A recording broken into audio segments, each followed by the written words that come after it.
This is the first episode of the Card Bar.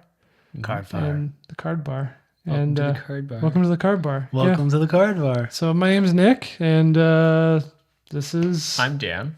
And I'm Fran. We're owners of Northern WarTable, newer LGS store in Concord, Ontario, opened December 2024. Yeah. So almost a year. Almost. Almost the anniversary date. And we own a card shop, and we're going to talk about cards and stuff. Yeah. And you're also brothers? We are. Yeah, sometimes. Yeah. Sometimes? I think Okay. so. Sometimes, yeah. Okay. Yeah. Thought it'd be important to note. Yeah, might, I guess. Yeah. Yeah, and there's also one other owner in... Yeah, in there's three WarTable. of us total. Mike, another brother, basically. Yeah, Known yeah. Mike since I was in grade 9. Yeah. So almost 20 years now. Yeah, so the three of you opened up a year ago, and almost a year ago, and here you are. Yeah, here we are. Yeah. We're slinging cardboard. Yeah, Wild journey. it's been a wild journey. Right? Wild journey. If Yeah. you saw the shop on day one I kinda and you did. saw the shop today. it's Yeah, Nick was there from completely- day I was one. talking Not to quite like, day one. I was talking to like the people too. So, it's Yeah, a yeah, metaphorical sense. Metaphorical. If you saw it on the first day and you saw it today, it's a completely different place. It is completely different. I think, what was it, 2 weeks? I think 2 weeks after you guys opened is when I walked in. I came in and Just you, about. More Yeah. or less, yeah. you were there with your cousin, and it was like completely bare, empty. One shelf. One shelf, Two two displays. displays. Yeah, Yeah. Even the register- back wall was one tray or one mesh. Yeah. Yeah. It was pretty. It was like, okay, and then seeing where it is now, it's like Kind of Night and day. totally different Yeah. story. It's- You didn't even see the folding tables and chairs. Oof. Yeah, he was there for that. The folding tables, I was, Yeah, not the but not the chairs. chairs. Not the chairs. No, yeah. Not the chairs. Yeah, I forgot if you're ever thinking about starting your own LGS, don't cheap out on the chairs. No. We went cheap for like the first day, It was and we less regretted than, it. Like less than instantly. 24 hours. Yeah, Yeah. we instantly regretted that. We had it was like our first Friday night, and it was like only one pod in there, and the chairs were starting. They were the cheap little Walmart chairs, like $20 a chair. It says weight capacity 280 on it. It's Right. Bullshit. Yeah, it's it bullshit. literally was buckling under Mikey, and our friend Mikey is like $110 or something. He's tiny. Yeah, he's tiny. It tiny was man. bad. It was like we had a customer, the chair buckled under them. Right. I felt horrible. We gave them like Dustmore or pre-release pre-release kit. kits. Yeah. I was like we're so sorry. I was like shit. I'm like, our insurance is gonna go through the roof if this person puts a claim. Like Was it day one you guys opened? it was literally day day one? one. It was like hour 4, day one. Like, Holy it was- shit. I Facebook Marketplace drastically like Oh, God. messaging all these like sellers for chairs, for banquet hall chairs. Yeah. Yeah. I found someone in St. Catharines, which is about like 2 hours. 2 hours more or traffic. less, depending- But yeah. the viewers don't know how rough it is because they don't realize yet that we're open from noon to midnight every day. Yeah. And Yeah. so by the time we're done cleaning and everything we need to do for the store, it's like 1 a.m.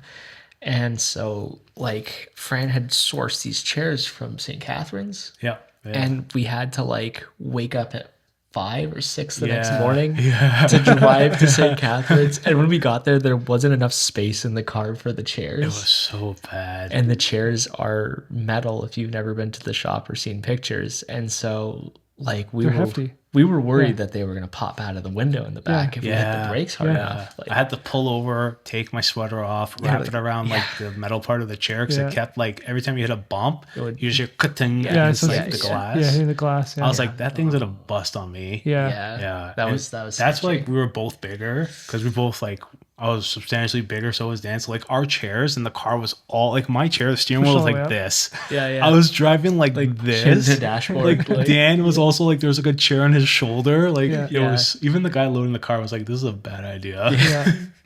And how many chairs? How many were you? We fit 18. Yeah. and it's 18? It's a Yeah. Volkswagen Tiguan. Just for like if people have an idea. So 2 people and 2 and 18 18 banquet chairs. chairs. and 18. Yeah, 2 people and Nice 18 chairs people. though, hefty steel yeah. chairs. Yeah, they are good. Oh, God. Yeah, they're Yeah. great. Yeah, They're but like fantastic, bringing yeah. because again, people who don't know the LGS, we're on a second floor, so we had to carry those chairs up a flight of stairs. Yeah, oh, I know, because Yeah. fast forward to not even that long ago, like in the summer, Yeah. you guys went to get more chairs. Yeah. This time I was with you, and one of our friends, like customers who come in, right? And that was an adventure. But I Yeah, can't imagine it was, 18, yeah. right? And that's why everyone's like, "Wow, Dan, you've lost a lot of weight." I'm like, "Well, because I keep having to bring things up the stairs." Yeah, you gotta keep bringing stuff up the stairs. Yeah. Yeah, it's all right. Yeah. So yeah, don't cheap it on the chairs. Don't do that. It's bad. Tables, I don't know. We're half and half on tables right now. So Yeah, well, I mean, tables are okay. IKEA tables, they're fine. Yeah, they work. They get the job done. We've had no problems with them. They haven't collapsed. No, but we could probably get better ones. It's just not necessary. Yeah, You know? for sure. Yeah, that was funny. But let's talk about what's going on in the cardboard world. Yeah, so this is kind of the whole point of this podcast, and it's well, we've been talking about it for a little while. A long time. You guys used to have a podcast, but it was more related to Warhammer. Yeah. And now that you own a store, obviously, you know, it's not just owning a store. You're running a business, and you're players, and you're a developer of a game. Yeah. So there's a lot going on, and like from not knowing how any of this works, doing an online store to having a brick and mortar store, right? It's like quite the learning curve. It's very involved. And then it gets into the big stuff like distribution and how that works. And yeah, it was a big learning curve for us. We give everyone like a breakdown where we started. Like 2018, we're Warhammer podcast. That's what we did primarily on the channel. YouTube review videos and all that. And then COVID hit, and me and Dan worked in food service, so it was like nonstop food service, grocery stores, all that stuff. So we kind of just put that on the back burner. yeah. And then Daniel got me into Magic the Gathering when Fallout came out, because I'm a big Fallout fan. Makes sense. And that's what they do, I was right? buying collector boxes, right? That's I what was they like, do. Yeah. Yeah. And I go to him and Mike, well, Mike is our business partner, and I go, what do you guys do with the extra cards? And they're like, I don't know, you just put it in a binder or something. Yeah. Like, but do any of you guys need it? They're like, no. I'm like, maybe I'll try to sell it. And it started with an eBay store. eBay store developed to a website developed to brick and mortar. That's how it starts. It seems like that's the you know the trajectory of like starting a store is like you just do an eBay store or TCG player store or something, right? Now we're kind of limited here in Canada. Yes. You know. Yeah. So mailing sucks in Canada compared to the States. Yeah. Yeah. Yeah. If you're looking at USPS, like in their mailing services, even like the eBay, USPS, like collaborations they do with tracked mail and all that stuff, Right. they pay like a tenth compared to what we pay for tracked mail. Yeah. It's wild. And they have access to better markets like TCG Player. TCG Player, yeah, American only market. So There is talks about TCG player coming to Canada, though, right? Yeah. They've been talking about that for a year or so now. Okay. So we'll see. I mean, I hope they do. Yeah. It's a huge market to tap into. Yeah. I know that some Canadian stores do sell on TCG Player, but they do like a whole workaround Right. Yeah. because you need a U.S. address. You need So stock probably exchange. some PO box or something. Something, yeah, PO Box in Niagara or something. Interesting, yeah. Or across the border from Kingston. Right. Something like that, most likely. Yeah, I haven't really dug deep enough to look at it because we're already busy with Card Trader Yeah. Yeah. and our own online markets. Yeah, which is still crazy though, because imagine if we had access, like liberal access to that, like that'd be. Yeah, exactly. Yeah. I mean, there's days where like Card Trader order comes in, and then amongst obviously, you know, because it's not a huge store. No. And I don't know if you want to talk about it, but like your front end and back end essentially are all one, right? Yeah, it's all integrated. So like, I don't know, something me and Nick talked about looking at other stores, how they do it. I don't know how other stores do it, but for us specifically, all the cards in the store are on our online catalog. The bulk cards, the energy cards, the art cards, everything is in our online catalog. The sticker cards from Infinity, which sell very well, by the way. People want they, this. do. They people actually want 'em. surprisingly. Yeah, they sell very well, even though I was told they wouldn't. Very I will never salty let about that go. Yeah, you won't. But yeah, everything in the store is cataloged on our online website. And it's just me and Daniel picking orders. And when we like integrated Card Trader as a platform to sell on, that was a wild weekend. Yeah, I remember that. I remember when you turned that button on. Yeah, it there was a like lot going on that weekend. Non-stop, or like Yeah. we were so unprepared for that, but it was such a great learning experience for us. Like Yeah, right. we went from, because we're doing 40, 50 eBay orders a week, which is pretty good for our size. And then like the Card Trader was literally like $2,500 worth of cards over the weekend. And it was like nonstop. We were panicking. We were literally just panic picking. And it's not like big ticket, like giant, $100 cards. It was like a lot of bulk, like a lot of like 35-cent, 50-cent cards. Like just people building decks, right? People building decks. Yeah, they want their budgets. People are on budgets. Yeah. And they just need cards, and Yeah. Well, even in like the most competitive decks, not every card in your deck is $100 card. Yeah, of course. Yeah. Right. There's still a huge body of cards that are commons and commons, right? Yeah. So it's like, oof, the movement was crazy. Yeah. We still sell lots of bulk cards as it is, right? Like Card Trader is like the worldwide version of TCG Player. Yeah. I don't know what the customer count is versus the other, but it's pretty large market. Yeah. But like we uploaded cards. We uploaded like 6,000 cards last week from like all sorts of older sets. Yeah. Like Scars of Mirrodin, all that Tempest, stuff. Yeah. Like really old stuff. Like early 2000s. Yeah. Like a lot of older yeah. naturalizes and all that. Yeah. And it was like instantly the next day sold. It's funny, eh? It's funny how that happens. It's like, you know. Well, even with my customers, because I handle all of our trade-ins coming into the store for Magic and Pokemon and whatnot. And I have a local who comes by quite often, and he's trying to figure out what he can trade in for us for store credit. And I'm like, listen, if you have Lightning Bolts, if you have Cultivates, like if you have Arcane Signets, Soul Rings, Command Towers, I'll take all of that. Yeah. Like normally I try to do penny a card for bulk, right? Because people bring us huge collections of unsorted bulk. Yeah, unsorted bulk penny but, card, you know, if someone's bringing me like these staple cards, Path of Exiles, like I'll take them. Yeah. I'll take them at whatever market price that card's set to. Yeah. And they assuming they're organized and like they're not handing me a pile. Yeah, you can't give us a box cards. of 2,000 cards and say there's a lightning bolt somewhere in there. Yeah. Well, I mean, this is actually something. Most people aren't going to think about this, like maybe just as like a consumer of cards. It's not just Magic either. It's like any card game, right? Like when you bring things into trade to a store, there's costs. Yes. On the store, like there's your time. It's like, you know, you're paying a lease or rent or whatever, and there's all these overhead charges that like people who don't run business don't understand. Yeah. So like obviously, you know, if someone comes in with like thousands of cards, you're not going to get market value for those cards. You're going to get a penny a card unless you want to sit there for 5-6 hours sorting them yourself and go like, hey, I found a stack of cards that are worth money, right? Ultimately, what it comes down to is most bulk cards in Magic are 10 cents or lower, right? Of course, Like we sell at a floor price of 35 cents because that's what we figure is a fair price for the consumer and for us to break even on, right? Yeah. And what you're talking about is like the cost of it is what people don't realize is when they bring in like uncategorized or uncatalogued bulk to us, we say a penny a card because we literally have to sit there for hours. Yeah, if not days, sometimes. Days, literally. Days, like it took like the stuff I helped you guys with the organizing the bulk, that was like 20 some odd hours. It literally was a full day, but over the course of a week or so. It's a lot of Netflix shifts, episodes. Right? Exactly. Exactly. But even to that point, though, it wasn't end to end because it wasn't uploaded. Some of it wasn't. That was just sorting. That was just like sorted by set. Wooburg, and this was Magic. I didn't get to the other stuff, but the like Wooburg order and by set, just to get it somewhat categorized in some way, right? Absolutely. Yeah. But the upload is like the upload takes a long time. That's the thing. Yeah, it takes the a long upload time. is really big because we got to sit there and go.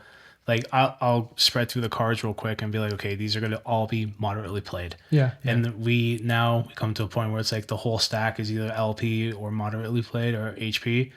Heavily played, just because we can't go through every single card. So I would rather like we grade strictly first off, right? If it looks LP.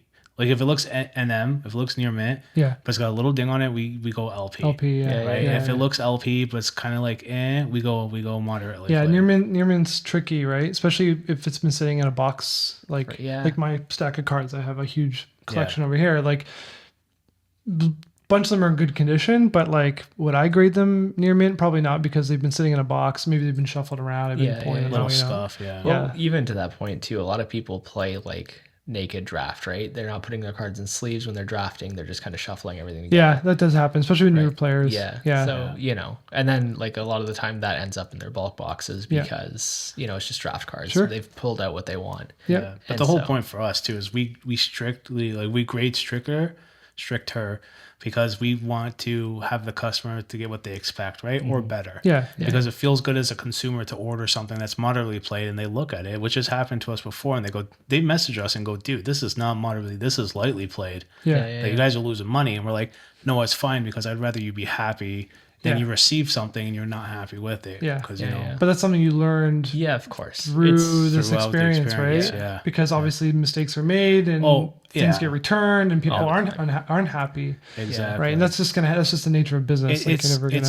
The consumer or the customer's point of view of it, right? Everyone has a different opinion of something. So you mentioned like a learning experience. I shipped off a card to the States, and the guy received it. I thought it was like lightly played. He considered it moderately played. And that's when I had to change our entire perspective of like, all right, I don't want to piss people off when we ship cards to them because number one, shipping cards back is a hassle, especially here in Canada. Yeah, it's costly. Especially from Canada. It's a hassle. You know what? I'd rather our customer be happy with what they get. Yeah. So we grade stricter, and you know the customer's happy when they get the card because they think they got a hell of a deal. Yeah. As long as like you feel like the customer isn't taking advantage of the situation, because that happens. Like the whole eBay thing. Yeah. You know, like there's just been so many issues with and yeah, you want to, as long as you feel that you're not getting I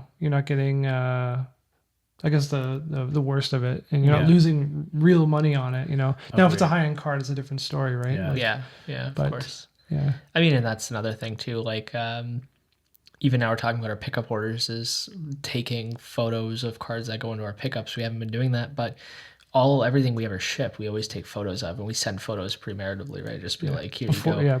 Here is your order, right? And it's happened in the past. People catch something like off about the order, and we're like, okay, we fix it right away. Before we ship it out. Yeah. You know, a lot better to get that than to have it received and one card's missing or one card's wrong. Yeah, of course, yeah. Because, after a 12-hour shift of organizing and sorting cards, it's easy to accidentally fumble a card. So it's not just organizing cards. It's organizing cards, running the front end, customers coming in, deliveries. It's like handfuls of things and distractions, and it's easy to... Constant interruptions. It's easy to make a mistake, We're human. Mistakes are going to happen. Yeah, of course. Yeah, it's all part of it. It's like... Daniel talks about like taking the photos. It's customers have helped us catch things before. We take a photo, we send it in. We're like, okay, this will be mailed out the next day. Yeah.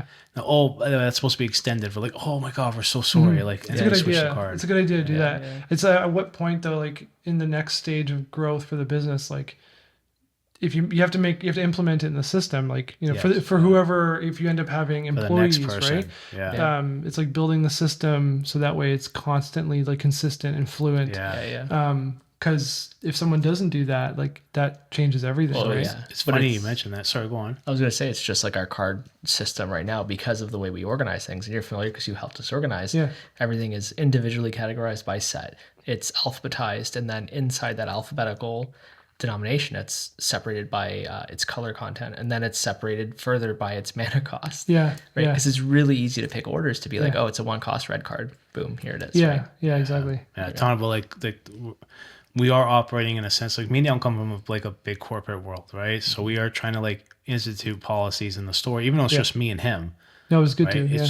We're creating like policies and structure so that if we ever come to a point where we bring someone else in, part-timer or just some extra help, we already have a system in place. Yeah, exactly. Where they can just, here's a sheet explaining how to do it.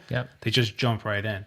It should be pretty, with business or any kind of system, because even the work that I do on my side, like everything is systematic, right? And it doesn't have to be like boring or like just strenuous. It can be like actually fun to engineer that system, right? Now, being a self-employed person, and I'm the only employee, it's a little easier, right? But even I have to change. I have to make those decisions, and I have to go, oh yeah, I implemented this thing because of this reason.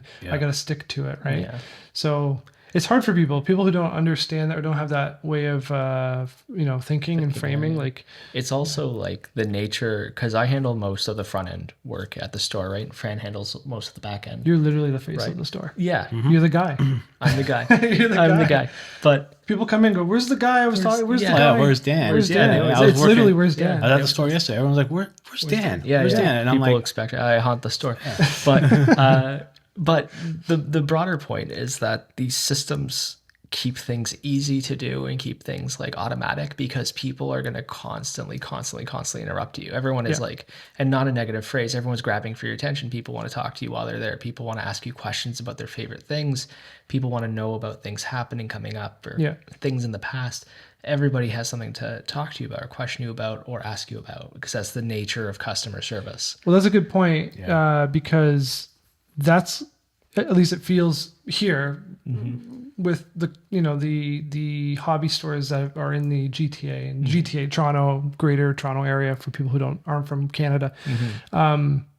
That's kind of lost, right? Just the way the internet has the TCG player, eBay, everyone's shopping online. They're, you have like tabs of stores open, and you've kind of lost, or not you, sorry, but the general like customer service of like going in and like talking to someone. Like having a conversation and the person behind the counter going like, oh yeah, I play this, and like, if you did that, with this card, and like the interaction, right? And like knowing the games, like it's almost like you walk in a store now, I'm not going to mention names, you walk in a store and it's like you're waiting, and then eventually someone asks you, how can I help? And they're like, what do you need? And then it's done. It's a transaction versus like a relationship, Well, it's always tough for that reason, right? Because I get a lot of people who say that. They're like, wow, I really like coming here because I can talk to you about my favorite things. Yeah. And like, because those of you watching don't know, I play everything we stock, right? Everything we stock, I have played in the past, and like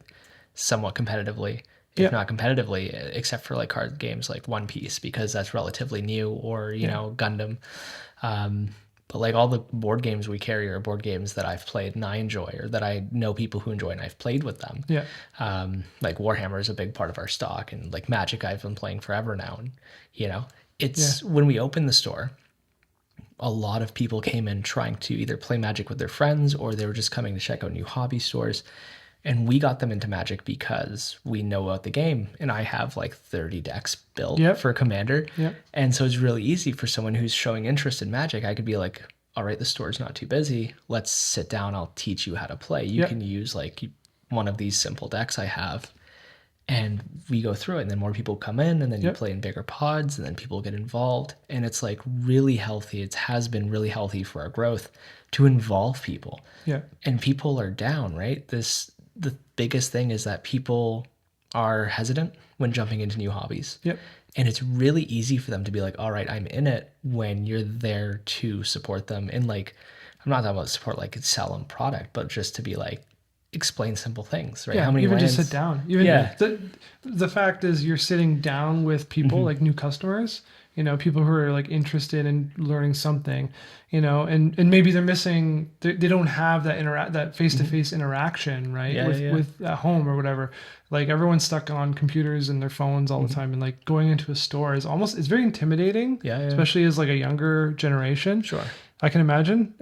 Sometimes it is even for us, people. Going into a new store, you're traveling, you want to check out a store, and it's just like packed with people, and like you don't know how people are going to react in the play groups, and it is intimidating, right? I'll tell you, like from my experience, when I got into Magic when Fallout came out, I went to a bigger store, and I'm an introvert, right? Like I don't like going out. You sit in the back. Yeah, I just like hang out. All the book. But like I went to a couple stores, right, in our area, and it was very like trying to have a conversation, and they made me feel like really like they don't want to deal with me, right? Yeah, and transaction. It was very like, what do you want? Okay, here, take it, go, right? Yeah. And Dan is really good at like just like we have really good customer service at the store. Yeah, you do. Yeah. Yeah, and we come from that environment where we always think about the customer first, and we come into place like a mindset when we built this business, it was always like, how do we want to feel in the store? How would we want to be treated? How do we want to feel in here? And we just kind of go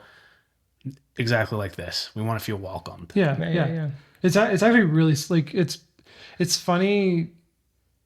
It's funny like talking about this because it's so simple. Yeah. It's just not, it used to be done, but then somewhere along the line, it kind of got lost. I think the internet obviously plays a big role in that, right? But it got lost, and it's almost non-existent. It's not entirely non-existent. There are a lot of stores that, small stores across that do operate that way, right? And the community of people who come in, no matter the game, also bring that too. Yes. And actually, if anything, the community would bring that in, and then the store kind of allows for it to happen because they're the customers, they're the community. But right? Stores are echo chambers, right? They are, yeah. Because like the store fosters a community, the community fosters the store. It's a life cycle. Yeah. Unfortunately, a lot of LGSs have turned into more transactional stores, in my opinion. I can be completely wrong, but I agree. The ones that I've been to and visited, they're transactional stores. Now they don't really care about the community anymore. It's like, come get your stuff and leave, right? Yeah. We want people to feel welcome coming in, and they do feel welcome coming in. We've got guys coming to the store for like 12 hours. Yeah. Yep. Right? We'll walk in, I'm open one at of noon. them. Yeah, we always say see you tomorrow. Exactly. That's literally the catchphrase. Like, see you tomorrow, Nick. It's like, see you tomorrow. Well, it's crazy. We like Daniel said, we've created that environment, right? Yeah. We're one of the only stores, if not the only store in the GTA that opens till midnight. 12 hours. 12 hours a day, every day. Because we know gamers are night owls. Yeah. Well, people finish work. They need to, they want something to do. They need something to do, but they want to go out. They want to I hang out with never, friends. I never understood that. I never understood. It's weird. Like, why would you close the store? Like, it's peak hour. And I understand, obviously, people who have been in the industry for a long time, they want to go home too. They want to go home too. Like, they have families. Like, totally understood. You know, but like, these are peak hours. Like, gamers go to work and they want to get away from it, and they want to go play video games, or they want to buy packs, and they want to hang out with their friends. Like, why would you close at like 6? Like, it doesn't make any sense. You know. But I mean, you know, and what you mentioned too, a lot of these stores have been open for a long time, so they're older generation, right? That have families. And of course. Are at the point where they're probably going to retire in the next 5 to 10 years. And me and Daniel are still, at a point that we don't mind staying at the store late. It doesn't bother us. Because if we close the store at 8 and we go home, we're going to be chilling on the computer or just kind of hanging out till midnight anyways. Yeah, exactly. So why not be at the store? Yeah, exactly. Yeah. And it's benefited you guys. It's helped. What's the word I'm looking for here? It's increased or sped up our growth tremendously since we've been open, because we're the only ones open till midnight. When people search trading card stores, we're the top search on Google. Not just the top search, 5-star reviews. How many reviews now? We are 205 now. 205? Yeah. And 5-star. 5 across. Like, that is crazy.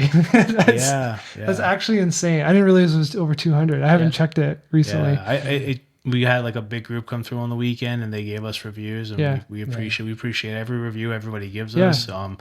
Obviously, me and Dale are kind of like, we mention it to everybody because we know how important reviews are. I take a lot of pride in that we have such good customer service that people are just dropping us reviews. It's easy marketing. Yeah. Like, it's essentially free marketing, right? If I really enjoy a place, I leave reviews, right? And or if I get, you get like a mailing list, like maybe through some shopping site or something, or like or Google will send you an email saying like, how was your experience? Would you like to review this place that you went to, right? If it's really good, I'll leave a review. If the customer service was good, if just the whole experience in general was good, like, I leave a review. And I don't think most people do. Because it is kind of annoying. Like, it is a thing, right? It takes a distraction. It's a lot easier now though than it used to be. Of course, with Google now, you used to have to have an account and be set up. Now you can literally just drop a review. You just drop a review. But it's very important. Like, if you're running a business, it's really important to always ask your customer to leave a review, because naturally people won't. Right? And you guys do all that. They literally do it all the time. Like, if it's a new person that comes in the store, say it, Dan. What's your catchphrase? Please, if you can, drop us a review. Helps us grow, right? Helps us reach more people. That's literally what you say every time. Every time. It's funny because we started that with eBay. Where all our messages back to all our customers, hey, if you don't mind, please, remember to leave a review on eBay, and it helps us grow, and people do. Right? People love it. Well, people get good service. People are happy with their experience. Like, they're happy to be like, this was good. The packaging. Like, at the minimal, just be like, thumbs up. Like, this is cool. Do you know what else you should say? Please like and subscribe for the YouTube algorithm. Hey. Had to throw that in there. Ring the bell for notifications. Ring the bell, hit the bell. We got to get a big bell prop. But customer service is so important in this industry. Oh yeah, absolutely. Right? Like we've grown tremendously. I know I said that before, but my mind's blown on like how. You guys grew fast. You're not even a year. But again, it's like not even a huge part of this. I don't know where there's wood. Knock on wood. Like MDF. We almost there. I feel like we fostered, or we created an area that we want to go to, and other people have, found it, and now they're coming here and they've told their friends. We haven't pumped anything into advertising. Yep. It's all word of mouth, and Google. People love the place, and we love the people. Like we have conversations with everyone that comes through the door, more so Dan than me, because I'm usually in the back hiding. I'm always in the front. Well, you're doing a big chunk. He's doing God's work. You're doing all the back end stuff. Yeah, like that's a lot, and you got to be a really specific type of person to want to do that. Yeah. Most people can't even organize their lives. Dude, it's like a lot simple organization. Running a business is a whole other thing. It's a lot of self-learning involved. Of course, I had no idea how to make a website when we first started. If I had a screenshot of the very first website I put together when I got Shopify, it was so bad. Not a sponsor. Not a sponsor. It was so bad. It got to a point where I was like, I have no idea what I'm doing. I had to hire a programmer off of Fiverr. Fiverr? Yeah, Fiverr. Fiverr. Also not a sponsor. Yeah, not sponsored. But look we have into no it. Email me. But yeah, I hired a guy up there. I worked with him. He showed me went through the steps with me. He did it. I made sure to copy templates of everything. Of course, you Google, what's the first thing you should do? Save a template. Perfect. Yep. And so, I've hired the professionals I needed to hire to help me get to where I am. I'm no fool, right? I grew up with the sense of if you don't know how to do it properly, it's important, you're going to hire the professional to do it, right? It's worth the investment. Obviously, that takes money, right? Yes. And if you can justify it, it makes sense. Not everybody can. Yeah. But there are cheap, Fiverr is a good example because it wasn't that expensive. You're gonna find a range, right? And that's kind of the thing. And it only through those experiences, if you happen to find the wrong people. Here's the thing I'll tell everyone out there, making a website like that, or if you're thinking about doing it, you hire them to get the platform going for you, and then you learn from everything they've done. Save templates and just play with it for hours. That's what I did. I saved the template. I went in there. I played a whole day trying to figure out, okay, if I change this, oh no, that broke. All right, undo, right? It's like programming 101, simpler programming. You're not really coding, but you're assembling. You're just plugging things in. I had to do the same thing. Our main platform finished. It was built. The foundation of the website was built, and then I played with it, and now I just kind of add. I add things to it, and I've learned things all the time with it, right? I figured out, this is how you flip this switch on, right? I'm like, that's cool, right? Yeah. So I had to do a little bit of that. It's not my thing. Yeah, it's a lot of work, but it's both equally have very important jobs. I tell this to everybody. Dan is the face of the store. He is great to talk to and work with. I'm not so bad either. Oh my God. Yeah. But when you come to the store, it's a joke. I'll be in the back. I'll walk out and people have been there for hours. Oh, you're here? I'm yeah. I was hiding in the hole. Yeah. He's busy. He's doing Fran things. Yeah, he's busy. Exactly. Yeah. Everyone's like, where's Fran? I'm like, leave him alone. He's busy. He's keeping everything running. He's keeping the lights on. Yeah, exactly. Don't bother him. Yeah. A lot of bookkeeping. Yeah. Both are equally, we were talking about this actually a couple of days ago. I still think from our conversation, I still think Dan has the hardest job out of the two of you. I don't know. both are and it's a very fine line. Because obviously the back end work, the finances, all that stuff. Now, obviously we have people like an accountant or all this other nonsense stuff that most people don't care about. You have people working for you. That's one thing, but all the stuff, the bookkeeping stuff you have to do and all of the updates and everything is a lot of work. Yeah. But the front end, being the guy that everyone wants to see and talks to, and you have to know all the games and just dealing with people in general. Very important. It's very important. It's also very exhausting. Yeah. People are exhausting. We're exhausting. We're humans. It's just the nature of it, right? Yeah. And having to deal with people all day is really tight. Especially, it's a lot of work, right? So I think mentally, maybe that was the conclusion. I think it was more of a mental thing versus physical. They're both mental. They both have their times, right? Yeah. There's times where I'm in the back and Dan's probably sitting there going, I never want to deal with what he's dealing with on the phone, right? Yeah. And there's times where I'm in the office and I see what's going on out there. I'm like, I'm glad I'm in the office. He sees me sorting through 100 cards in a box. But this morning is a great example of shit that I have to deal with. I get a ping 4 a.m. about someone on our card trader is trying to withdraw funds. Yeah. Right. And I'm like, that's not me. Yeah. It's 4 a.m. and I'm weird. just waking up to this notification. So Yeah.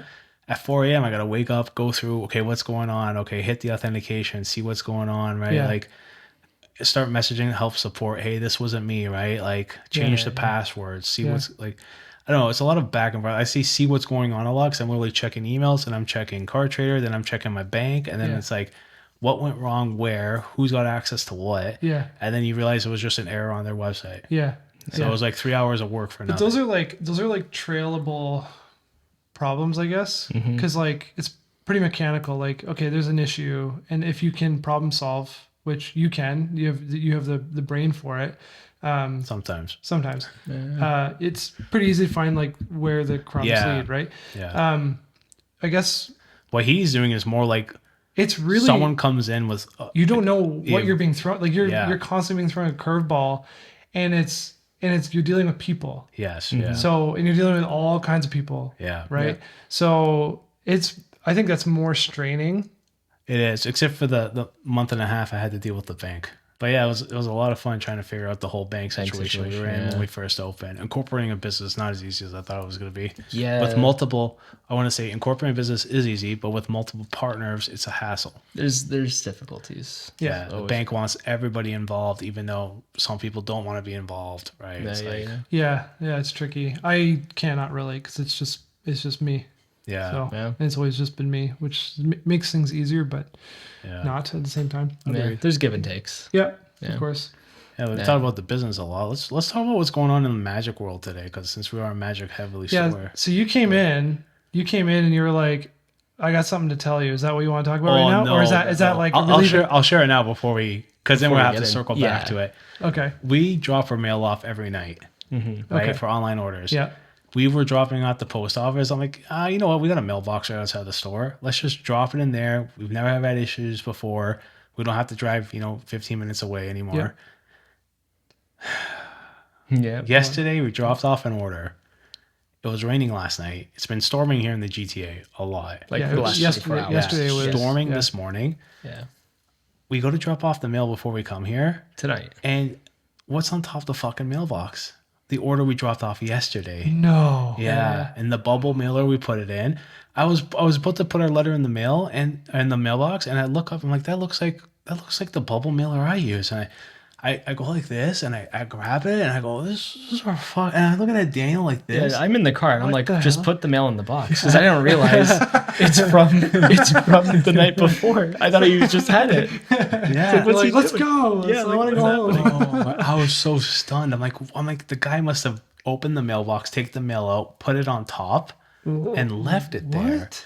Yeah, but I will say the bubble mailers we get are top quality because it was fine. It was fine. It was 24 hours of rain. You cracked it open just to double check everything? We checked. Yeah. So, wow. Because people don't know, the bubble mailer is lined with plastic, but inside the bubble mailer, we put all of our cards in top loaders that's sealed, and then put that in a Ziploc bag that we seal. And then tape shut. So it's like it's like extra protected. It was fine, That's crazy. Yeah. So a whole day. It was there for It must have been there from this morning when he opened the box. Like 9 a.m. Yeah. Wow. Which was storming all morning.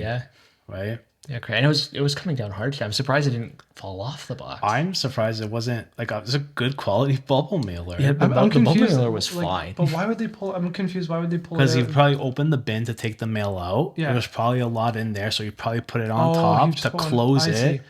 Then he left it up there. That's what I'm assuming. Yeah. I'm not an investigator, but I watch a lot of CSI. Yeah. We gotta call property management, get a video of this. Well, no, I'll have to call Canada Post and more and be like, hey, that's not. This is not okay. Yeah. How does that's I can understand, if that's what happened, I can understand that. It seems like the most normal thing. Yeah. Like I'm just like, I'm envisioning some random person, like someone else in like another tenant, like in the building, like they just open the thing, like, oh, what's this here? And they just put it on top, like, no, because people do crazy stuff all the time, right? Like, I'm surprised it was there all night. Yeah. It was there all night. Just sat there. Yeah, because we got out of the store like 12:30. 12:30. Yeah. By the time we're done cleaning. There's not many people walking around. No, I mean, it's an industrial plaza. It's been raining. I mean, but still, nuts. My mind's still blown about that. It's never happened. That's crazy. The 2 years we've been mailing out orders never happened before. Yeah. Well, hopefully it doesn't happen again. Well, we're going to post office every day now. I don't trust the box. Every time. I no longer trust putting it in the mailbox anymore. Yeah. You should put leave a note. like little test mailers just to see what happens. Just write something on a mobile mailer. Do not leave this on top and put it in the box. Exactly. Mail it to yourself. Yeah, I'm glad we check the top. Put a sticker that says, "Please do not forget." Do not forget. Do not forget check this time. Check the top. Yeah. I'm glad we overpackage. Yeah, I'm glad we do that. That's good. Because if it was like, I know most places just put it in like a penny sleeve and like tape it to the paper. Yeah. It would have got messed up. Wrecked. Yeah. That card would have been done. That's crazy. Yeah. So that's the thing. That was the thing. That was the thing. You were like, you're not gonna believe it. Like, oh man, what happened? I gotta. Oh my god. Yeah. Crazy. Yeah. I imagine if it eventually got mailed and then we got a phone call from a pissed off customer like, hey, why is my card soggy? No, imagine if someone took it. Yeah. And then the customer would have messaged us in 3 weeks. Never got it. We would have been like, we mailed it. We sent you a picture, right? And it would have been a back and forth. And it would have been like, all right, here's your refund. Like, we're so sorry, right? Yeah, and that happens. That happens all the time. Yeah. But a huge waste of time. But it's on you. Yeah, no, it's all on us. It's like, it's on you to fight it with whatever mailing service. There's no fighting it. There's you take the hit. No, I know. But I mean, like, you go through the channels to at least, like, hey. Due diligence, You due diligence, like, obviously we, like any other store, we have a cap that once the dollar value of the order goes over a certain amount, we just upgrade your shipping to tracked mail. Yeah. Right. And then, from there, it gets tracked and it's insured. But anything under a certain dollar value is just letter mail. Yeah. Right. What do you guys want to talk about? Let's talk about what's hot on the news right now, what everybody's talking about online, and that is Magic the Gathering Spider-Man. Spider-Man. Yeah, Universe Beyond. So what is today? September 23rd. Well, technically today is the 24th. 24th. Yeah. As of this moment. As of this moment. But let's talk about what's going on with Spider-Man, because I think it's a great subject that everyone's been talking to us about in the store, and that is crazy. Like what everyone is perceiving. I guess not perceiving, but it is like a set that bombed, right? In terms of like in the broad community. Was it worse than Aether Drift? You know what? Honestly, I don't know. Yeah, for us it wasn't. Yeah. But so Aether Drift had a bad release. I want to say this. First off, Aether Drift came off during a huge snowstorm here in Canada or Ontario. Yeah. So that bombed our weekend. Yeah. But Spider-Man, we had a great pre-release weekend. It was packed. Yeah. I was only there one night. I meant life. So I'll say this: we're a brand new store, and our capacity in the store is like 30 people max. That is our max capacity for people, and then we save some space for people walking in and out. But anyways, we had 28 people on Friday. Yep. And then on Saturday we had a total of 36 come through for because we run two events. Two events, right? Yeah, we run an afternoon and an evening event on Saturday. And for us, that's good, right? Yeah. We're just a smaller new store, but people loved it. They had a great time. I will say this: people that were there all weekend that did the 3 events found that they were either hitting gold and having like insane control decks, or just completely flopping. Mm-hmm. Interesting. Yeah. So that was the feedback I got. Yeah. But we sold out all our collectors, all our bundles, all our scene boxes. We have like 6 play boosters left. Yeah. And I say that like we get a lot. We don't get that much right now because our allocation is small. But the point is that we sold 10 collector displays and had people coming back asking for more. Yeah. And I feel like we succeed in that because we offer everything at MSRP. Yeah, that's. I was just like thinking it as you were looking at me, like that's. But that's the big thing. At the same time with Spider-Man, we put in a bunch of new policies, new to us. Like kind of new to the area, isn't it? It is. From what I understand, it is. In this region of the world, it's new. It's new, yeah. We've heard about it happening in other places. Yeah, so at least it seems like it is. Yeah. Explain, Dan. Yeah, go ahead. So the way we run our pre-orders, firstly, right? This is something we've been doing for a while. We don't post anything online immediately. We post in our Discord that we have pre-orders available once we know our allocation, and we allow our locals to come to the store to place their orders, because we don't want to gyp our locals out on the opportunity to get the things they want. It just feels really bad to have the people who come every week and support you not be able to get the things they really want. Yeah. You know, so up and coming Spider-Man release, up and coming Avatar release, like my locals are coming in and they're placing their pre-orders because we know our allocation for those sets and we've been able to put that out. Not Avatar yet. Not Avatar yet, but the point still being. And on top of that, with Spider-Man, what we've done is we're limiting 1 SKU per person. So 1 collector booster box, 1 play booster box, 1 scene box, 1 bundle, 1 collector bundle. Yeah. But we do it with a stipulation that it's our prices with the plastic off. So the wizard seal is ripped off in front of the person when they come to pick up, and they pay our MSRP, right? Yeah. Or we offer local pricing and you keep the plastic on. And now no one's chosen that second option. Yeah. But we've had the local pricing is kind of ridiculous. If you're not from this area, there were places that had Spider-Man. I'm not going to name them, but places that had Spider-Man collectors on pre-order for anywhere from $1,200 to $1,400, which is Canadian. Which I think is extremely that was wild. I don't agree with the market price. I'm new to this industry, so maybe there's something I don't understand that will kick me in the ass later on. Yeah. But I feel like it should be MSRP. Mm-hmm. Wizards literally this year they came out and said they're bringing back MSRP. They said that. They said they said a lot of things. Like you can say it's MSRP. Mm-hmm. That doesn't mean stores are like they have to abide by that. They don't have to abide by it, right? They don't have to follow it. Well, because you're not dealing with Wizards, you're dealing with distribution, right? Exactly. And so, but it's crazy, right? Because we've had a lot of positive feedback. We've had a little bit of negative feedback, but mostly from people I've never seen come through the store it's before. Like random walk-ins that like, I saw you guys online and I heard you were doing, when we say MSRP, we're basically working on a 20% to 25%, sometimes 30% margin on what we pay. So it all depends on what we pay. That's literally like most businesses. That's every business. You got to make a margin to keep the lights on. Yeah, exactly. So when we say that, because our boxes were $630 or $629.99. Right, no, $629.99 for a collector Spider-Man booster display. And we had people come in. They're like, "That's a great price. We just heard you guys were doing this. I want to pick up like 6 displays." Yeah. You said $629? Yeah, $629.99. $629 for a collector box is what the MSRP. Yeah, for Spider-Man. For Spider-Man, wow. For Spider-Man. That's crazy. That's like real. When you're looking at like the market price of like other retailers, like that's half. It's more than half than what they were selling it for, which is crazy. And that's Canadian too. You got to remember it's Canadian. So people in the US, like our dollar is different, and US pricing is so much better. It's so much better, But the distribution there's is a lot more reasons for that. There's a whole can of worms in that. It's a real country. They have real things. Not to say Canada isn't a real country, but just distribution in the States for cardboard. Canada's a real country. Just distribution in the States is a lot better. Yeah, distro in the States is a lot better than us. Yeah, there's more opportunities and they're, just it's expansive. More of a competitive market in distribution. Yeah, exactly, yeah.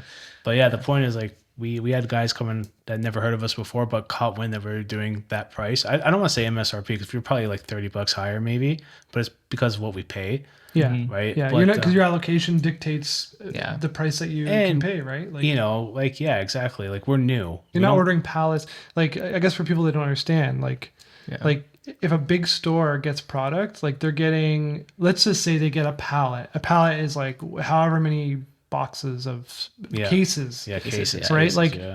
Like the quantity will dictate the price, and it should actually lower the price if you're ordering more. If it should be MSRP, right? But if you're getting less product because of the distribution, right? Yes. Then you technically have to sell at a higher value. That's just that's like how it goes. Simple. I know for a fact one of the distribution centers in Canada does do a tier system.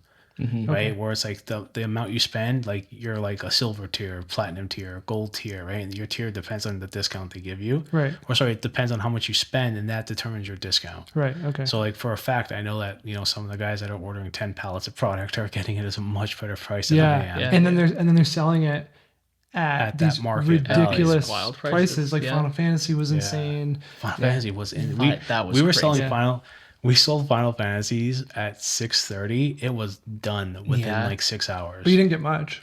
No, we got 8. I think. We got very little. Are you talking collectors? Collectors boxes, yeah. Yeah, we got very little of it. Yeah.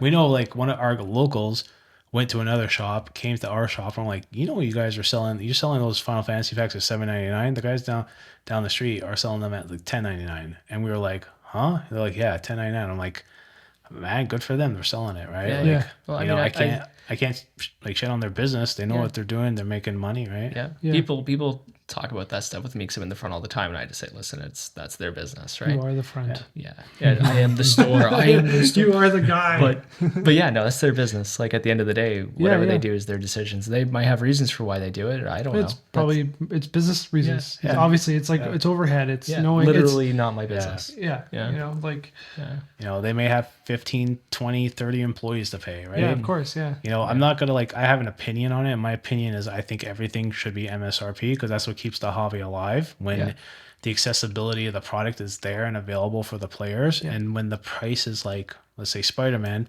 $1,400 or $1,200 a display box, that's out of reach for a lot of people. And it was that price before it was even released. The prices were already like astronomical. Yeah. So talking about that now, because this is I think this is hilarious, and I hope this is not personal to any other store owner out there who did the market price. Again, that's just my opinion. Mm-hmm. I think it's hilarious that the feedback from a lot of stores were like, this is a shit set. This was so bad. The worst sales I've ever had. And it was like, brother, you were selling those displays or trying to sell them at 1,200 Canadian dollars a box. Yeah. That's why you weren't selling them. It's like 100%. Yeah. Yeah. But even to that right? 100% markup? Well, more. From end to end, for us, it was a very normal pre-release experience. Yeah. Yeah. It was busy. Yeah. Every pre-release, well, since you guys opened, like every pre-release has been busy. Busier and busier. Obviously, Ether Drift was a thing because of the weather and everything. Yeah. But it's like you can only fit so many people, and people know that they that's the store they want to go play at. Yeah. And yeah, it was like a packed Friday night. Any pre-release event is usually really busy. Yes. No matter the set, no matter whatever people are saying about it, whatever the streamers and rip and shit people are saying, like people just want to go hang out and play because it's something to do. What if the set's crap? They'll learn that and then they'll just buy singles. People are usually, even if they don't expect the set to be good, even if they're not super hyped for the set, people are usually very happy doing a pre-release. Yeah, because it's a little introduction. They get to see the cards, they get to play with them, they get to hang out with their friends. They're doing normal Friday night things with their friends. And then if they don't like the set, they never have to touch it again. Yeah, exactly. Yeah. It's just a good little you taste it and that's it. From there you go, I'll pick up some singles for my commander decks, whatever. People always ask me, they're like, so do you think this is a good set? I'm like, just do the pre-release and find out. You're in a room filled with other people. You get to see what everyone's cracking, what everyone's building. You're like, you'll find out very quickly if the set works well. Yeah. I actually liked Spider-Man. I'm going off of one pre-release event, and I wanted to play at least another one, but I didn't get a chance to. Comparing obviously Aether Drift and even Edge. I was okay with Edge, but I played Spider-Man that night, and I was like, this actually is more concise than I found. So something being like a seasoned player, right? Being in the front end and seeing people play multiple pre-releases and seeing people bust packs and make decks, the thing that I've come across is that the big winner in Spider-Man is the commons uncommons, right? And I think that that's a really healthy thing for the game. And I think that any sealed format, whether it's draft or constructed or any pre-release event, is going to feel good because you're getting a body of cards that you want to play with or that feel good to play. Yeah. Right? Like not the little, the soul stones, and like those are cool little sprinkles. Oh yeah, and people pulled soul stones. People were, they were ripping soul stones. Yeah, we had one guy pull 3 in one pre-release kit. Crazy. No, not 3 from 1. No, it was. I saw two in packs and 1 promo. Really? Yeah. Are you sure? Yeah. You sure it was soul stone? Yeah. Guys, I think he's bullshitting. I think he's bullshitting. I don't know. I know. Were you wearing your glasses that day, or I was maybe. Well, I know one of our guys pulled 2 throughout the weekend. Yeah, one of our friends. Yeah, he was happy about it. That's crazy. Cool. That's it's a hard hit. It's a hard hit. It's a hard hit. Yeah. We had a great weekend. I thought it was great. Sales wise, it was fantastic. We just have play boosters left and some pre-release kits. Yeah. It was a fantastic weekend. But talking about pre-release kits, we've been bringing in pre-release kits and people love them. Oh yeah, they're a good. They're such a good product. It's fan favorite. Yeah. Well, I mean, then you introduced me to pack battles, and now I get to curse customers. You curse everybody with pack battles. With pack knowledge of pack battles, because now a lot of my locals are pack battling because they just like to do something with the cards they're buying anyways. Yeah, it feels better, right? That was the whole thing. It's like you get more value when you actually get to play with the cards. Yeah, you know, you may not the want and need to like open packs, like we all have that. It's like that, you know, lottery thing. It's fun, right? But like after you're kind of that's over, you realize like, oh, I just want to. If I play with the cards, like, wow, I get so much value. I get to open the packs. I also get to like but it's learn also the set. Good to learn. Yeah, it's a good way to learn the set. It's amazing. And I love pack for battles. those who don't know, Nick cursed me with knowledge, and I curse you with knowledge. So with a pack battle, you get a pack of cards, any pack of cards, right? And you have a friend who gets the same pack of cards because some packs have less cards in them, and play boosters have 14. Yeah, now, you just make it easy. Get yourself the same packs of cards, or get the same like packs of cards. Start with Foundations. Foundations is really, really fun. But we're getting ahead of ourselves. Gold Vein Pick. Gold Vein Pick is so good. Wild that card is good in this format. So you take a pack of cards and you just put 2 of every land in it. And do yourself a favor, don't look at the pack at all. Don't look at any of the cards. Keep it exciting. Yeah. You know, put them in sleeves if you don't want to ruin the card, but do it upside down so you don't see them. So you don't see the cards, right? Well, except for like Innistrad Remastered because the double-sided cards. Yeah, that's kind of a bummer. But, you know, it is what it is. And then you shuffle the deck and you play, 5 cards starting hand, 10 life. Yeah, 10 life, 5 card hand, 2 of each mana. Yeah, 2 of each mana in your deck. No wastes. Well, like you, no colorless. you end up getting maybe 1 in the pack, and that's usually cool. That's like a bonus, you know? Yeah, you usually get 1 extra basic land in a pack every set, and then or if you're playing Edge, you get the shock. You get a shock, it's cool. Or you get but it's always a shock. It's always a surprise. Yeah, it's always a surprise. That's the thing. Yeah, that's but it's so much. It's fun having these little formats, like because you get value. You know, as a seasoned player, like I've been playing Magic for like 22-ish years or whatever, off and on. Like you can only I don't know. I like opening packs and boxes and stuff, but like after a while, you accumulate so much, and you're just like. You just want single cards for whatever decks. You just want to do stuff. You want to play the game. You just want to play the game. And it's a really good way to learn a new set or learn how to play. And pre-release kits on the point of like bringing pre-release kits into the store where I don't think most stores, I think once a pre-release is done, that's it. They're hard to find. Yeah, they are. Are they? Yeah. Yeah, they're not common. Like once they're out, right? But some distros have some like older ones. Not even older ones. We found Bloomborough. We found some Wilds, right? But they're not always available. They get phased out. Yeah, they get phased out, right? I mean, it makes sense. They're designed for a purpose, and then that's it. That's it. But they're big hitters at the store. We have guys, like I said, since we're open till midnight. Some of the guys will be like, well, instead of buying a pack every hour, I'll buy a pre-release kit and get their fix right there. Yeah, right. Yeah. They're good value. Like they actually good value because you get your 6 packs. You get your 6 packs. You get a promo card, which could be a banger. And everyone loves the spin down. And you always get a spin down, right? Yeah, the spin down is a little cherry on the cake. Yeah. It's just like I don't know. It's a good product. It's a good way to like you want to open something. It feels more valuable than like it's the in between of a pack and a booster box. Exactly. Yeah, because some people can't justify buying a booster box or a bundle, right? Yeah, or a bundle, right? But the bundles are so unavailable right now. That bundles are always that pre-release kit is the new bundle for us. That's basically and it's working. Yeah, people love it, right? People love it. It's akin to like the old fat packs. Because those weren't wildly out of stock, right? I mean, which became the new bundles. Yeah. But now bundles are like far and few between. Yeah. Well, now because they have like the regular bundle, and they have a gift bundle, they have a holiday bundle. Commander bundle. Oh god, it's new bundles every day. Calendar bundle. Bundle. Yeah. Too many products. Retirement bundle. Yeah, but I mean, it is akin to Pokemon's booster bundles. Like it really is, right? Because 6 packs plus. Yeah, what are those called? They're called booster bundle. Are they just called booster bundles? Booster bundles. Okay. Yeah, but they're just 6 packs. The Magic ones come with a promo and a dice. That's why it's better. It's a promo and a dice. But I mean, just different. Easier to find. Much Pokemon products. Yeah. Oh god, yeah. Pokemon's its own like beast. That's crazy. When we opened the store, we honestly thought we so. I look back at it now and I laugh.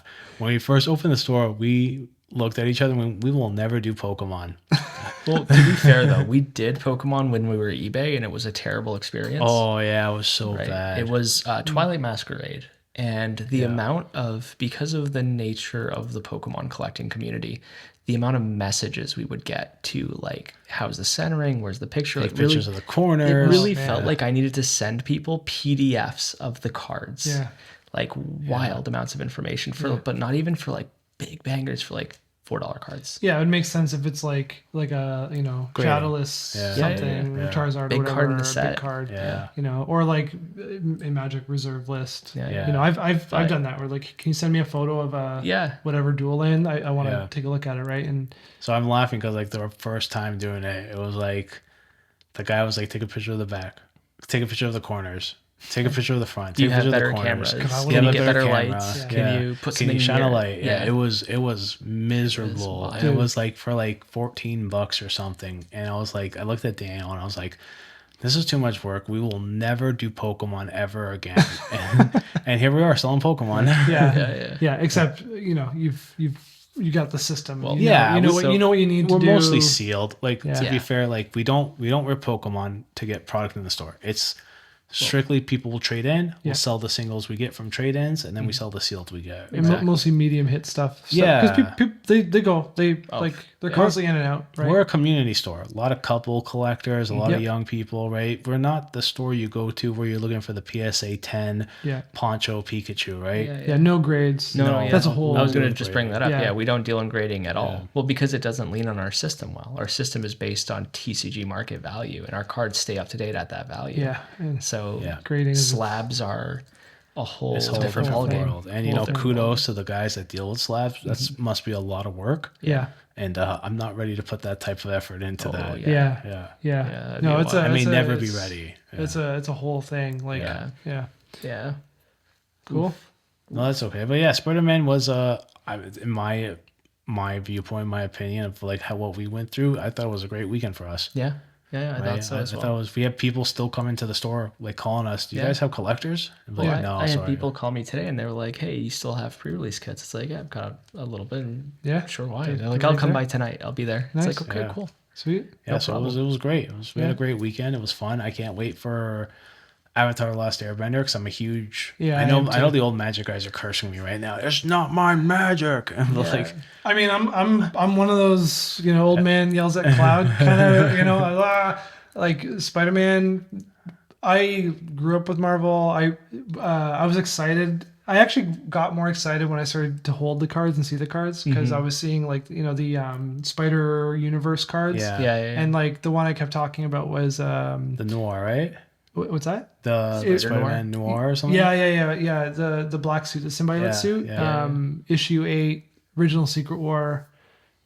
That was the cover. That was yours. And I see that. What card was it? Mystic Confluence? I think it's Mystic Confluence. Yeah. And it's like, that is sick. Like that's a card. That is a card. If you like art, and I'm a huge art guy, the Spider-Man set's worth it. Yeah. I think if you want those comic book panel cards, or just like even the Dr. Octopus counterspell slapping Spider-Man. That one's good. That one's awesome. That one's good. Yeah, that's really cool. Yeah, I was more surprised. Terminate. Sorry, I didn't mean to Terminate.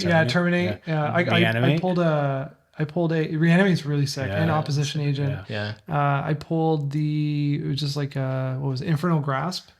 Right, and with Venom, it looks sick. Path to Exile. Path to Exile. Yeah. No, those panel Spider-Verse cards, or whatever, are really really good. I'm like, part of me wants to collect them, but it's so hard. But it's like it's an extra thing. It's an extra thing. Yeah. But I was surprised by Spider-Man how it played. I think it was a good balance of new abilities and like just. In the world of Spider-Man, I think it just worked, right? Like with the web slinging ability was easy to understand. What was the other one? There was another one. Mayhem was like, kind of like a madness thing. So it wasn't like overly complicated. There wasn't like all these like crazy, like conflicting things. Max engine. Yeah. Max engine, max speed, whatever. Hey, Dan, can I crew a vehicle at instant speed? Station? Can I station at instant speed? The station was a big one. Was kind of a messy. It was a little thing. messy. Yeah.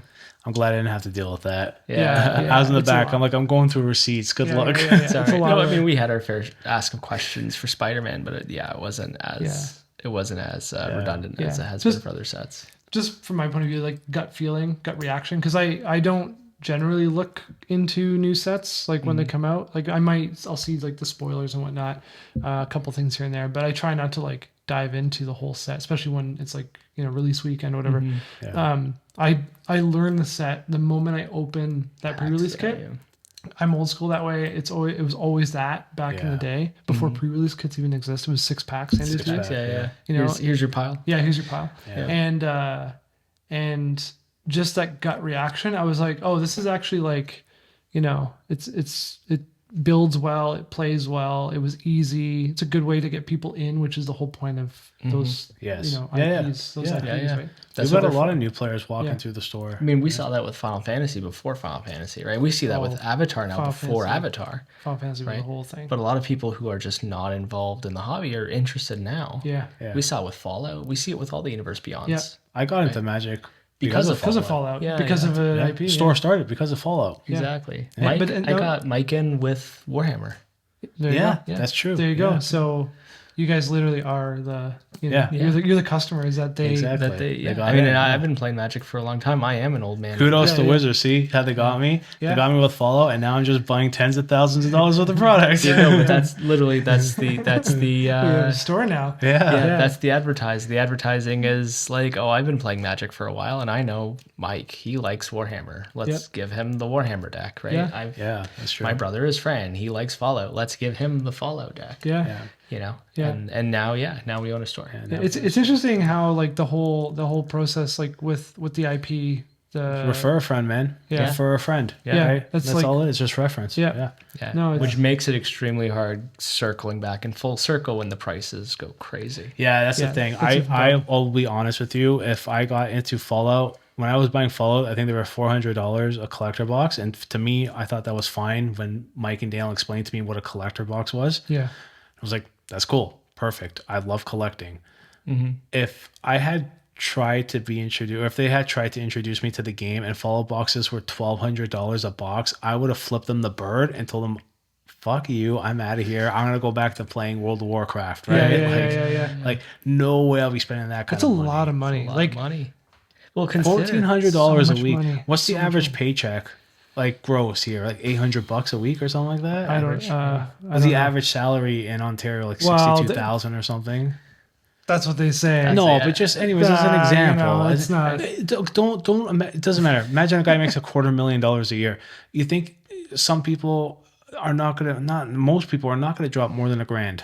Dude, $1,000 for. And maybe I'm wrong. You guys can tell us in the comments your opinion. Consider the contrast to a play booster, right?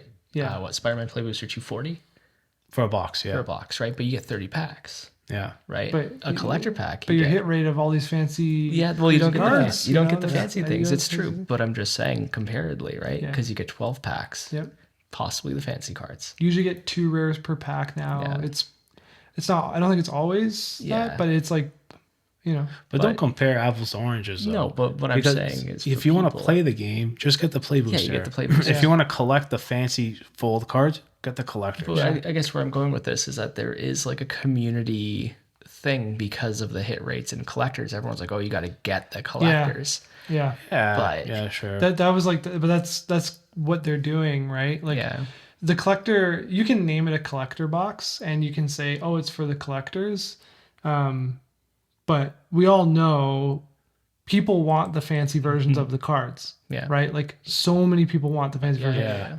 People like, even I do. There are cards where I'm just like, oh, I want that like mana foiled whatever. Sure. You know, and I have the mana foils. I bought some for you guys when you open the store, right? The eyeball jet medallions. Yeah. Like they're cool, and you want to like showcase that you have the cool version of the card, and that's, you know, that's fine, but like justifying that cost, like I don't know. It's hard. It's hard. And it's harder every set, because every set it seems to get more and more exaggerated. To be fair, here in Canada too, we've been going through like a crazy slide, a roller coaster of like tariffs and custom fees and all that stuff. So I know. It's been a lot harder here in Canada for the hobbyists to continue hobbying, and hopefully that is starting to slow down a lot.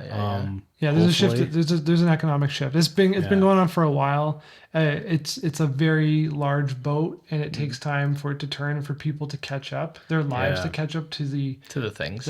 Yeah, you know, because I'm sure there's Americans listening. If there's any Americans listening, like, oh my god, that's crazy. Because we went to Gen Con in August, and I found product on the shelf the same cost that our distro cost was. And I called him and I was like, dude, this is our distro cost here. Yeah. And I didn't buy it. I was so stupid.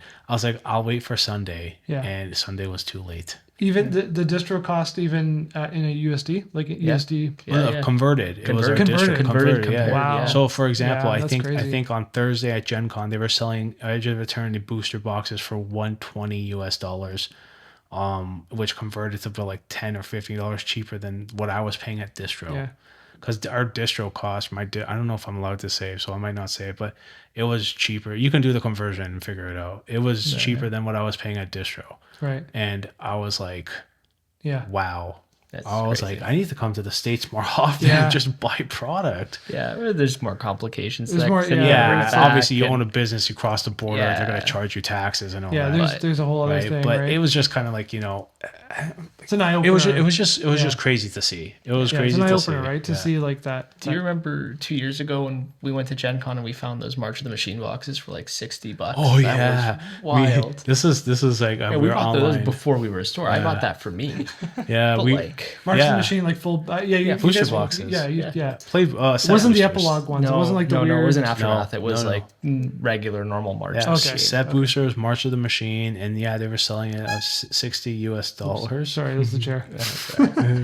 Yeah, But- $60 US. Yeah, they even had Brothers War there for 100 USD. That's And I was crazy. like, Yeah. I was at the Brothers time, War's I was good. like, yeah, I regret not.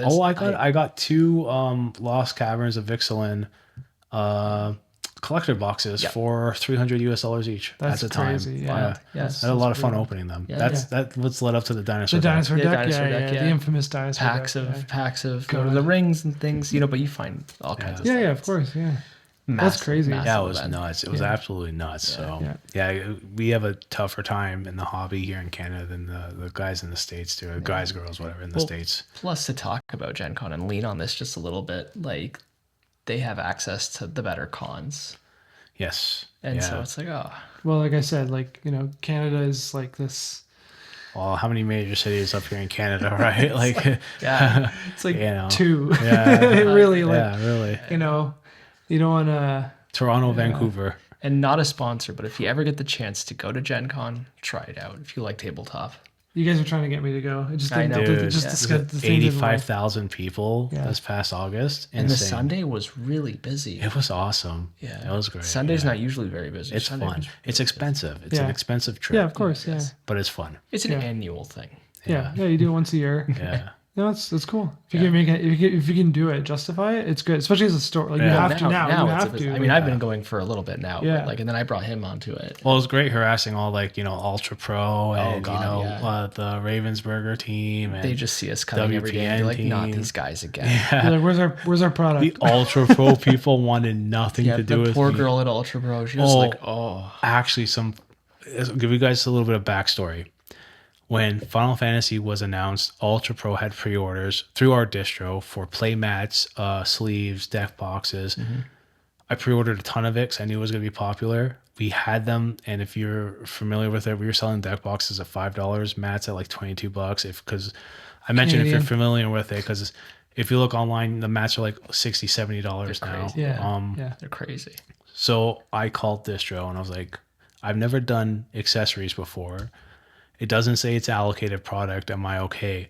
They're like, yeah, you're perfectly fine. Go ahead, pull the ripcord. Yeah. I put it for pre-sale.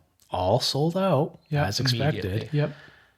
All of a sudden it was like, oh, it won't make it for pre-release. It'll be there for release though. I'm like, okay, that makes sense. And then release came and it was like, it actually is going to be 2 weeks late. And then it was like, well, we can send you 3 deck boxes. And it was just hot mess of like, Yeah. issue after issue after, and And for everyone that waiting for ordered stuff. for everyone that ordered off of us, I doing my very best. I'm sure you guys know I lost so much money on the Final Fantasy accessories because Yeah. It was a big thing. I ended up split shipping product to people because I honestly felt bad for them, where it was like I got some of the sleeves and then I got some of the deck boxes, but people were literally waiting months and months, and I was just like, I'm like, screw this, customer comes first. Hey, I'm gonna ship this part of your order first, and then I'll back order the other stuff. And it got to a point where, like, I think 3 weeks ago, I was like, guys, I don't think this is happening because I went to Gen Con, talked to the Ultra Pro people, and they were like ghosting us hard. Like the lady literally rolled her eyes at me when I was like, hey, my distro said you guys are supposed to be shipping it. Where's the product? I have pre-orders.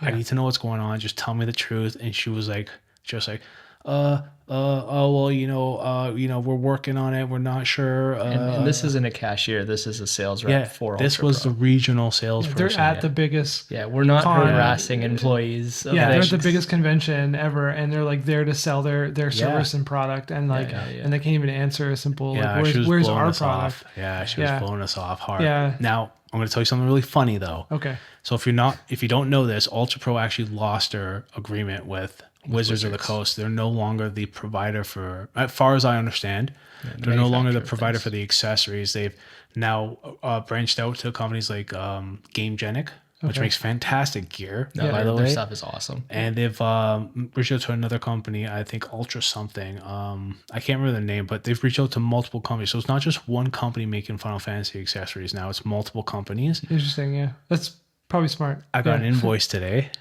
I have playmats coming from Ultra Pro.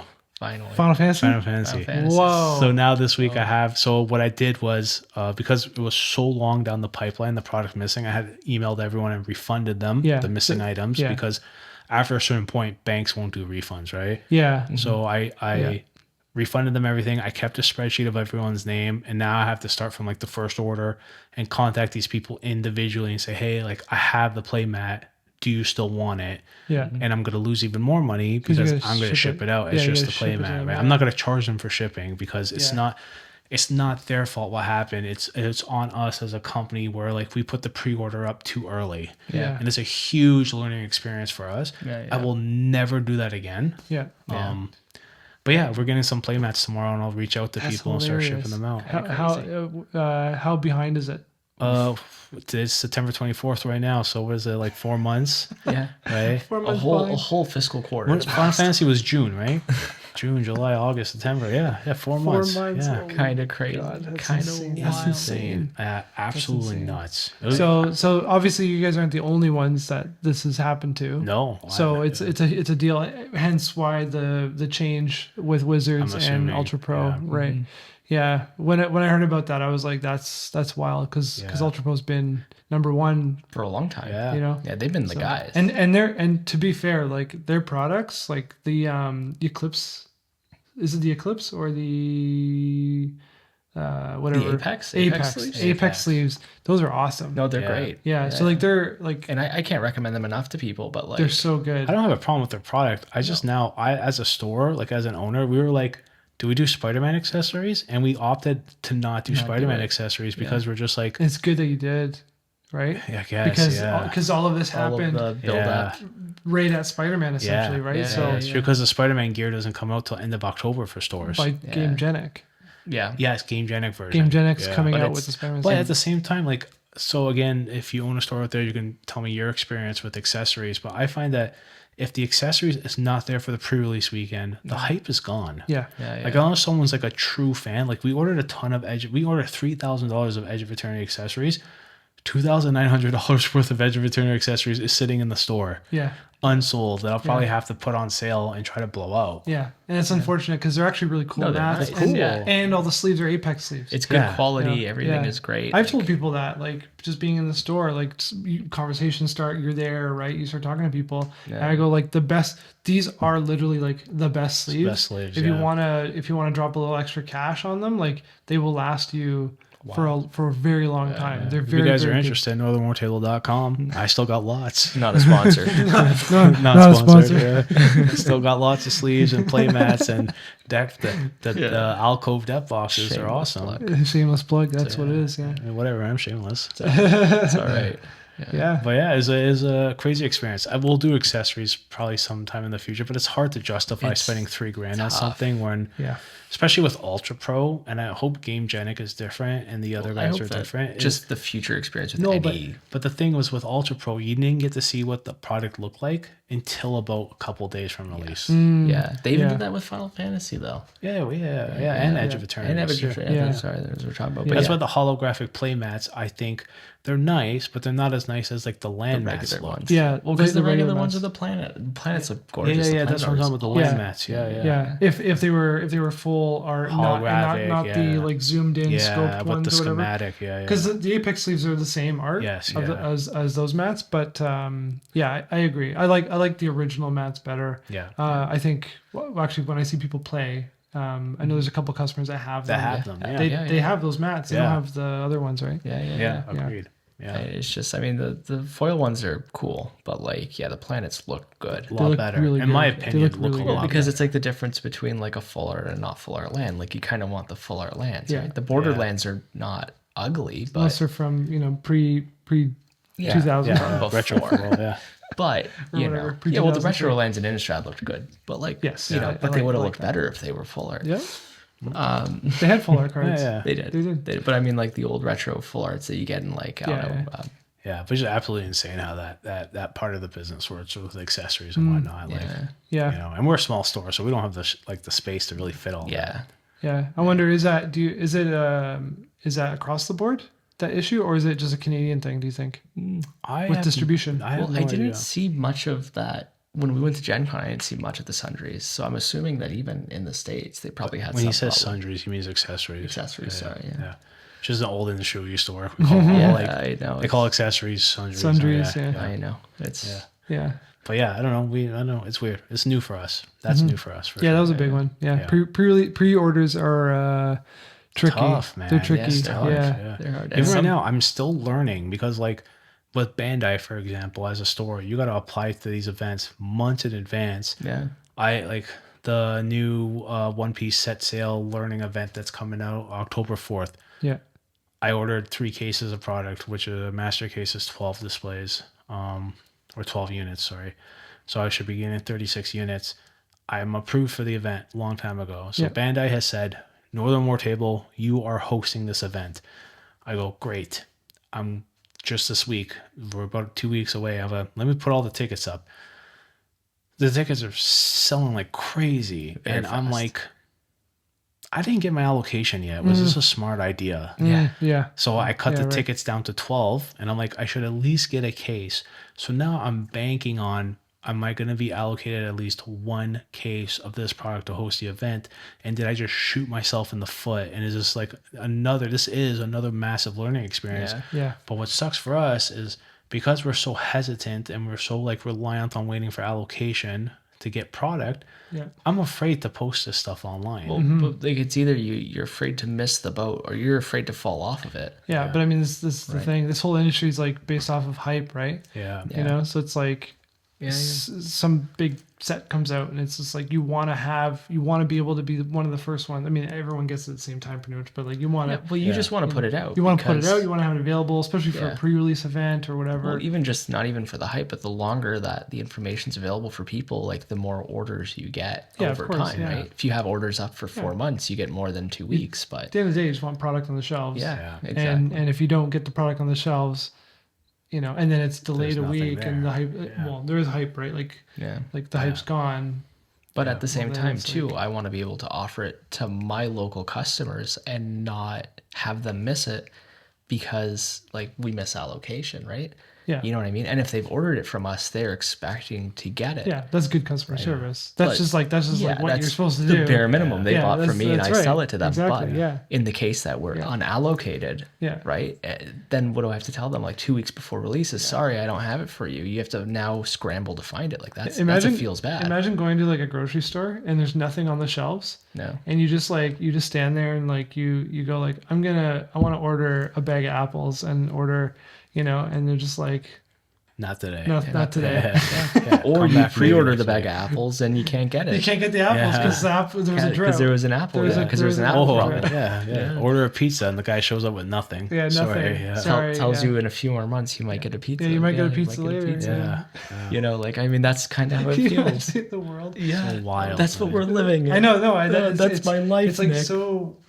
I don't know if it's unique to this industry. It's obviously it's unique, yeah. Part of this industry. I don't know. Maybe there's another world where this happens. It's stressful too because we get like as being in the front, people will ask me all the time, like, well, why don't you have your pre-sales up? And it's like, well, I'm waiting for allocation, right?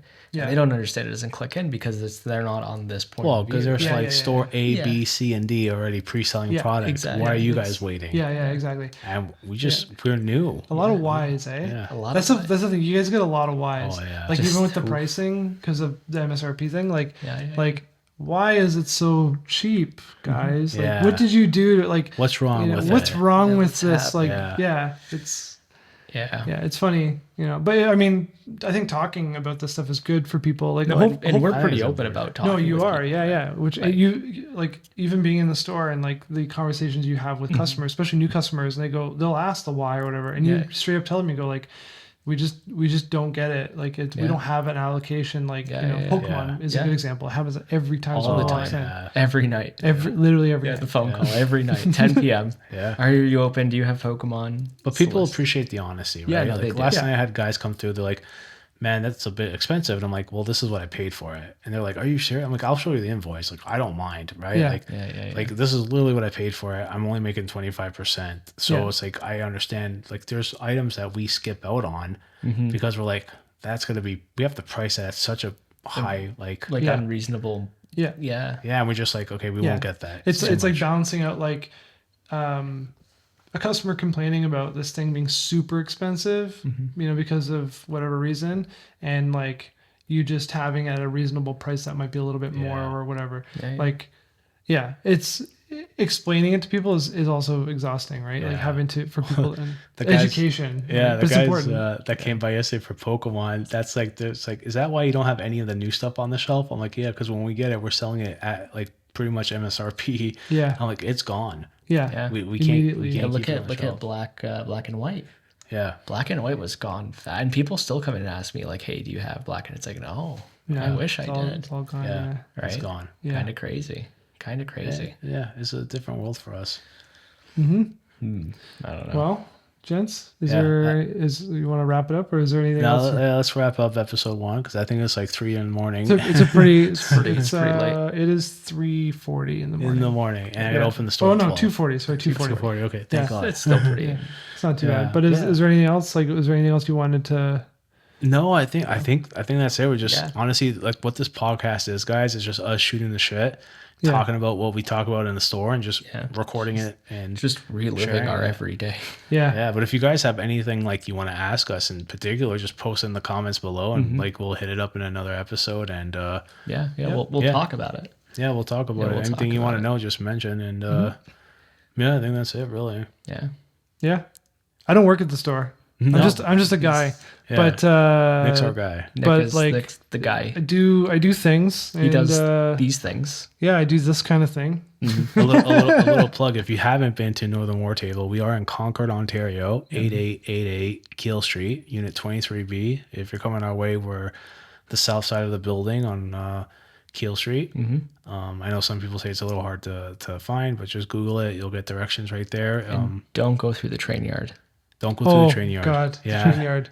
Yeah, Google will try to send you through the CN rail yard. Sometimes. If there's no lights on the street, just get back on the main road. Go to Keel Street. Don't go through the train yard. No, that happened to me once. Yeah. Happened to the guy riding his bike here. Yeah.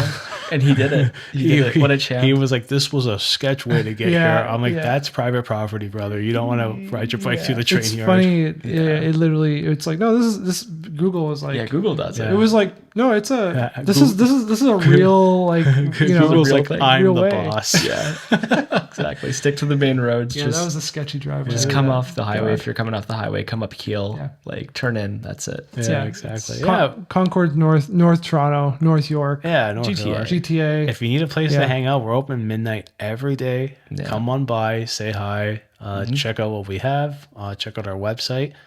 If you don't see any of the newer stuff on the website, it's probably because I don't list it on there because we sell it to the locals first. So check out our Discord. Yeah. Go on the website, top or bottom banner, click on the Discord icon. It brings you right to it. If you know how to use Discord, you'll know that. And be part of our community, our growing community that we are supporting, and then they support us. And I don't know. Any more plugs? What else I got to shamelessly plug? I don't know. Northernwartable.com. Yeah. I think that's it. I mean, I'll link everything like somewhere, probably in the description where everybody can put links in the description below. Hit the bell. Hit the subscribe. Bell. Like and subscribe. Like and subscribe. We should have all probably said one thing. That we all said all the things. I kind of like the ramble. It's okay. I like the. It's all right. Next time. I'll add it all in, and then and if anyone has any like questions. Just from even if you're a store owner yourself, you run a hobby store, or if you're just a customer, or you just whatever you love card games or hobbies, and you have questions, like talking about them, and you like talking about them, and you have questions you want to throw at these guys, just for more information. Obviously, for some specific information you can't have, but we'll just chat. We're gonna do this. We're trying to do it regularly, I think, and bring other people on too. So, have guests. Yeah. Was that at the card bar, Buddy? Yeah. Oh, Buddy. The orangutan. It's a whole thing. Maybe episode 3 or 7 or 10 or whatever. Yeah. But any suggestions, any comments, post them below. Hit us up. Yeah. Come by the shop. Yeah. I'll post this on the channel. I guess I'll just post on Cardboard Openings. By the way, Cardboard Openings. Yeah, this guy right here. That's this is the guy. We have pack battles going. We have pack battles. Yeah, we're gonna do more. We're gonna do more. We're gonna do more. I'm like, we got this. We got cameras on our heads. It's wild. Yeah. You'll see the GoPros. Yeah, the GoPros. Yeah. Cardboard Openings is the channel that I run. It's just opening pack. I mean, you're gonna see it on this channel anyway. And then the other one is Hurry Up and Pass. So that's the other one with 3 of my friends who I was there once. You were haven't aired that one yet. I don't know if Aaron's even cut you out, Daniel. Sorry. Yeah, you just wasn't in the budget. You were so it was so bad. Yeah. No, I don't think Aaron's actually cut that episode. Eventually. And I was on a test pilot for that. You were on a test pilot, yeah. I don't know if we're gonna use it. I have no idea. Aaron has all the footage. There's always future opportunities. Yeah. But Dan and I do pack battles. It's called Kraken Clash. That's the series. We named it. Yeah, it's a good name. It's a good name, Kraken Clash. Yeah, Kraken Clash. So anyway, Cardboard Openings, Northern WarTable. Things in the description below. Thanks, Dan, Fran. Yeah, thank you. I love it. Thanks for the card bar. Yeah, thanks for the bar, Nick. Yeah, the card bar. Yeah. We'll get more cards up. It's just it's a slow transition. It's a slow transition. Yeah. We'll change it. Hey, listen, if we get, I know we want to end this, but if we get 1,000 subscribers, next card bar, instead of water, vodka. 1,000 subscribers. How do they know that it's not already vodka? Maybe we put it. We'll pour from the bottle. Shit, I was thinking the opposite thing, but yeah. I mean, maybe that confirms it. I mean, even pouring from a vodka bottle doesn't... Is this our first show conspiracy? It doesn't mean there's vodka in the bottle. Hashtag maybe we're already drinking the vodka. Maybe this is already vodka. They don't know what's in this. It says coffee on it, but it doesn't mean there's coffee in it. Yeah, the reason why we're shooting this at 3 a.m. That's right. It's a hard day at the store. Yeah, you guys had a long day. I had a long day too. A lot of questions. Yeah, I had a really long day, but not as hard as your day. But I'm wrapping this up. Yeah. Goodbye. Bye. Good night. Cool, guys. Oh, my ass is numb.